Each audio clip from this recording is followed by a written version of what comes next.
What's up, YouTube? I'm here today to talk about a way you can save money while traveling. Now, when I travel, I love to be frugal. I like to save money on my tickets, on my living situation, or anything like that. When I was on the Camino, the way I saved money was I always bought my food and I cooked my own food. This is not only cheaper, but it is also a lot healthier as well. I would estimate I probably ate grocery food, or actually my own cooked food, about 90% of the time when it was available. While I was on the Camino, I only spent probably about 18 euros a day, and that's including both living situation and food situation. I will have a future video that goes into other ways you can save money on the Camino, but for now I'm going to focus on cooking your own food.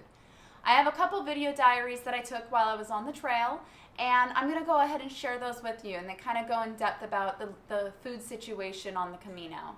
Alright, let's get started.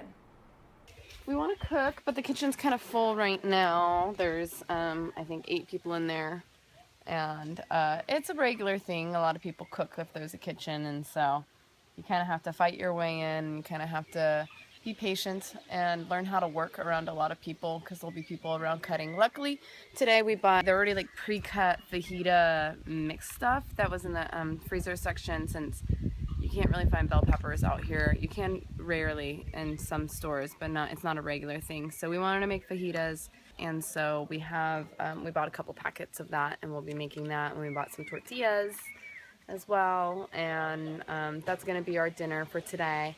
But we need to get into the kitchen, and there's like a bunch of people in there right now, and they have like pots all across the stove, and they're cooking and cutting watermelon. So we'll kind of patiently wait and start hovering and waiting for a spot to throw our food in. Luckily, ours is pretty low maintenance. We only need 1 pan today.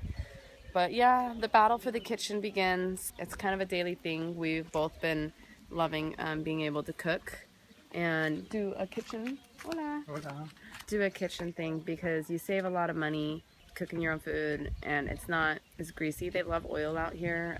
They put oil with everything. They're like, oh, fresh green beans in oil, or all their tuna's in oil. It's really difficult to find tuna in water. The heavy greasy food kind of gets to me sometimes. So sometimes when we eat out, it's a little bit too much, and I have to drink a lot of ginger tea and give my stomach a little while to kind of digest. And when we cook really healthy. We eat a lot of healthy food.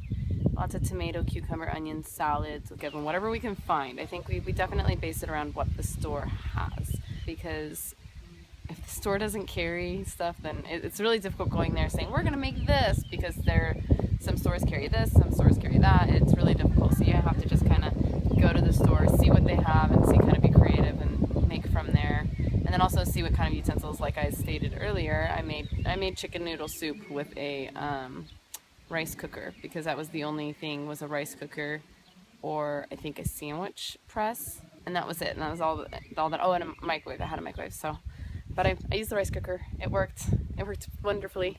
I had wonderful chicken noodle soup with carrots and stuff. As we have stated before in the past, we often are very limited by the tiendas, and sometimes the kitchen supplies, as I made chicken noodle soup in a rice cooker. Well, we have a place that have no utensils, no pans, no nothing. So we bought a pan to use our omelets or scrambled eggs with red bell pepper and onion. And I am using an egg carton. There's little holes in the sides, so I have a plastic bag underneath, but I am using an egg carton lid to hold my food, on top of cups to hold my potatoes. But we're inventive, and we cut everything in hand, not cut on a cutting board, but in your hand with her knife, and then my little baby thing right here as well helped me out. And we were able to cut everything. So it took us a little bit longer probably to prep this, but it's delicious. Now, I know it sounds kind of difficult to eat on the Camino the whole way, but I promise if you plan ahead, it's really not that difficult. If you can be flexible and creative with what you have around you, it becomes a lot easier. If you liked this video, please hit the like button below so I know to make more videos like this. And while you're here, please subscribe to see more videos in the future. All right, thank you. Bye-bye.